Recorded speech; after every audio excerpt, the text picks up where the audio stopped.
Hey, it's me, MLB. Here is chapter 7 of Why You, Why Me. This one is titled Turmoil. Dude, it's her! Kaminari had called Kirishima and Bakugou in a conference call the minute he left the store. Who's her? Kirishima had asked.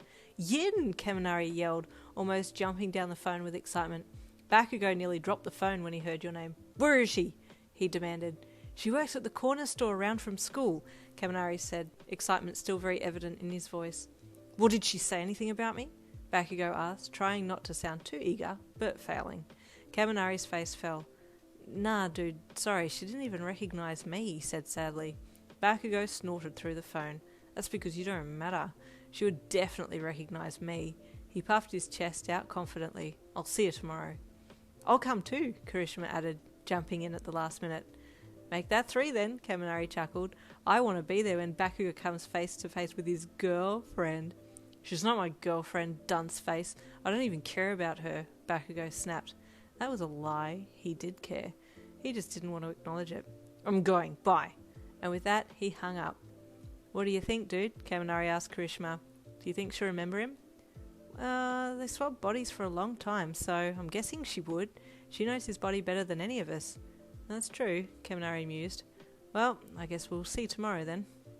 The fated day came and Bakugou was waiting impatiently for school to end.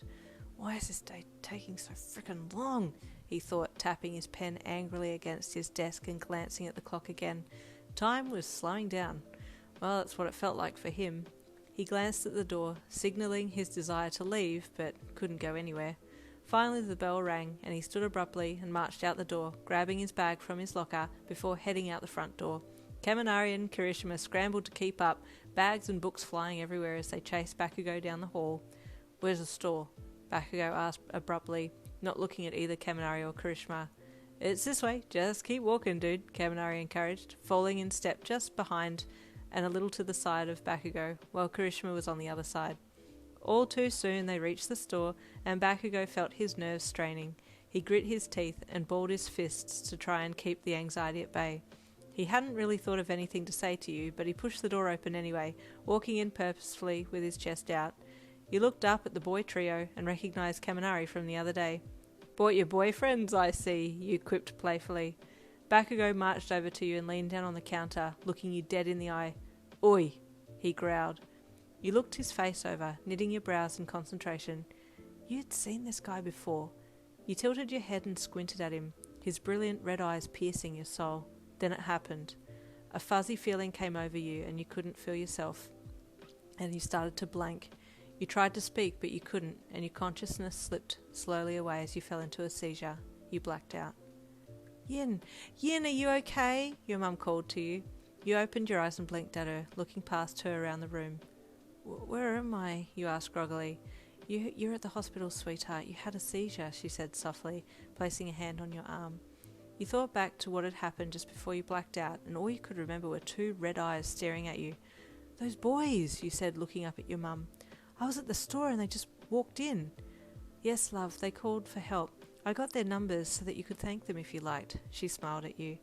Thanks, Mum, you said, smiling back. She handed you a piece of paper with 3 names and numbers on it, and you read the names out loud. Kaminari, Kirishima, and Bakugou. That last name on the list sounded so familiar. You frowned as you thought it. You sent them all a message that night to thank them for calling for help, and they all responded courteously, except for Bakugou, who just sent back, whatever. Rude, you thought. I wonder which one he was. He's either the red-headed guy or the one with the brilliant red eyes. You sat there, pulling forth the image of his face, his brilliant red eyes staring into your soul, his masculine features and sharp, blonde, spiky hair. He was definitely good-looking, but his personality seemed a little arrogant. You felt another strange, fuzzy sensation and slipped under again, monitors beeping wildly. Bakugou was a mixture of pissed and elated. It was you, all right, but you didn't seem to recognize him. How dare you not recognize the guy that you had swapped bodies with for 9 months? Or did you not care? Was that it? You had found someone better and just opted to ignore his very existence? He couldn't even fathom the thought. Why did he care, though? You were just a quirkless nobody. You didn't even have a hot body. He certainly wasn't happy to have found you again. Or was he? Were you okay? Why did he even care? His emotions were in a blender, stirred and agitated. They simmered slightly, though, when he received a message from you thanking him for his help. She should be thanking me, I saved her, he had thought with a smirk, sending you back a very curt reply before tossing his phone on the bed. Why did he feel a pang of hurt, though? Was he hoping to have continued to see you? Was he hoping you would have thrown yourself into his arms and told him how much you missed him? Had he missed you?